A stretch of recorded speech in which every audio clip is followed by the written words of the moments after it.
ফারাক্কার আছোয়া গ্রামে মোবাইলের কিস্তির টাকা চাইতে গিয়ে খুন বন্ধুর বাবাকে পিটিয়ে মৃত আশগর শেখ, আহত আনার শেখ ও ভাই জনি শেখের পরিবারের বিরুদ্ধে মারধরের অভিযোগ উঠল।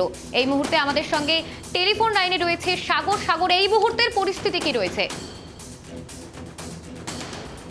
গতকাল সন্ধ্যা নাগাদ ফারাক্কার একটি জায়গা আছে, সেই জায়গাতে কিন্তু জনি শেখ নামে এক বন্ধুকে মোবাইল কিনে দিয়েছিলেন আনসার আলী বলে এক বন্ধু, এবং সেই মোবাইলের কিস্তির ডেট থাকায় কিস্তির লোক যখন তার বাড়িতে মোবাইলের টাকা চাইতে আসে তখন কিন্তু বচসা সৃষ্টি হয় এবং বচসার ফলে সন্ধ্যা নাগাদ তার বাড়িতে গিয়ে লাঠি সোঁটা নিয়ে এবং বেশ কিছু লোকজন নিয়ে কিন্তু হামলা চালায়, এমনটা কিন্তু অভিযোগ। এবং সেই হামলার ফলে কিন্তু একজনের মৃত্যু পর্যন্ত হয়েছে এবং দুজন কিন্তু জখম হয়েছে, এবং তাদের সেই জখম যাত্রীদেরকে কিন্তু উদ্ধার করে জঙ্গিপুর মহকুমা হাসপাতাল নিয়ে যাওয়া হয়েছে। তাদের এখনো চিকিৎসা চলছে। এবং পাশাপাশি দেখো যে বন্ধুকে একটি মোবাইল কিনে দিয়েছিল এবং সেই বন্ধু মোবাইলে সেই টাকা চাইতে গেলে কিন্তু এরকম বিপত্তি ঘটে এবং যার ফলে কিন্তু মৃত্যু হয় আনসার শেখের যে বাবা আজগর শেখের। এবং যে মোবাইলের কিস্তিতে কেনার জন্য যে টাকাটা তাকে দেওয়া হয়েছিল এবং সেই টাকাটা কিন্তু একবারই কিন্তু দিয়েছিল এবং তারপর থেকে কিন্তু আর কোন রকম কোনো কিস্তির টাকা দেয়নি, কিন্তু এমনই কিন্তু অভিযোগ করছে আনসার শেখ। এবং পাশাপাশি আনসার শেখই কিন্তু টাকাটা চাইতে গিয়েছিল তার বাড়িতে এবং সেই চাইতে গেলে কিন্তু বিপত্তি ঘটে, এবং যার ফলে কিন্তু জনি শেখ এবং জনি শেখের পরিবারের লোকজন কিন্তু চড়া হয় আনসার শেখের বাড়িতে, এবং তার ফলে কিন্তু এরকম ঘটনা ঘটেছে বলে অনুমান। তবে ফারাক্কা থানা পুলিশ এই বিষয়ে কিন্তু তদন্ত শুরু করছে এবং পাশাপাশি জনি শেখের পরিবারের লোকজনকে কিন্তু খোঁজার চেষ্টা করছে এবং যাতে তাদেরকে আটক করতে পারে। এই যে ঘটনাটি ঘটেছে এর পেছনে কি কোনো রাজনৈতিক সূত্র বা যোগসূত্র খুঁজে পাওয়া যাচ্ছে, এমনটা কি জানা যাচ্ছে?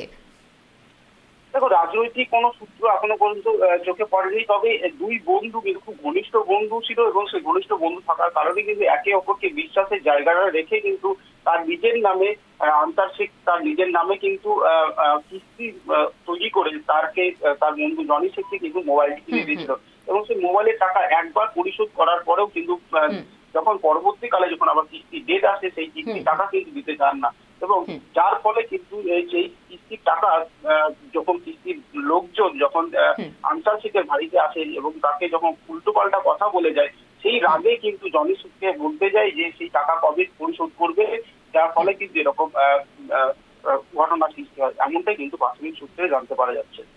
ধন্যবাদ সাগর তোমাকে। আমাদের প্রতিনিধি যেমনটা জানিয়েছে, মোবাইলের কিস্তির জেরে কিন্তু বন্ধুর বাবাকে পিটিয়ে খুন, তাও আবার বন্ধু এবং বন্ধুর পরিবারের বিরুদ্ধে কিন্তু অভিযোগ উঠেছে, এমনটাই কিন্তু জানা যাচ্ছে। মৃত কিন্তু আশগর শেখ, আহত আনার শেখ ও তার ভাই একজনের কিন্তু মৃত্যু হয়েছে এই ঘটনার জেরে। এবং প্রশ্ন এবার কিন্তু অভিযোগের তীর কিন্তু সেই বন্ধু এবং তার পরিবারের বিরুদ্ধে। ফারাক্কায় কিন্তু এই ঘটনাটি ঘটেছে শুধুমাত্র মোবাইলের কিস্তির জেরে, চাঞ্চল্য ছড়িয়েছে গোটা এলাকায়। বন্ধুর বাবাকে কিন্তু পিটিয়ে খুন করার অভিযোগ বন্ধু এবং তার পরিবারের বিরুদ্ধে, এমনটাই কিন্তু জানিয়েছেন আমাদের প্রতিনিধি। জনি শেখের পরিবারের বিরুদ্ধে কিন্তু সেই বন্ধুর নাম জনি শেখ এবং তার পরিবারের বিরুদ্ধে কিন্তু এই অভিযোগ উঠেছে শুধুমাত্র মোবাইলের কিস্তির টাকা চাইতে গিয়ে খুন হতে হলো বন্ধুর বাবাকে এবং রীতিমতো পিটিয়ে খুন করা হয়েছে মৃত আশগর শেখ ও আহত আনার শেখ ও তার ভাই।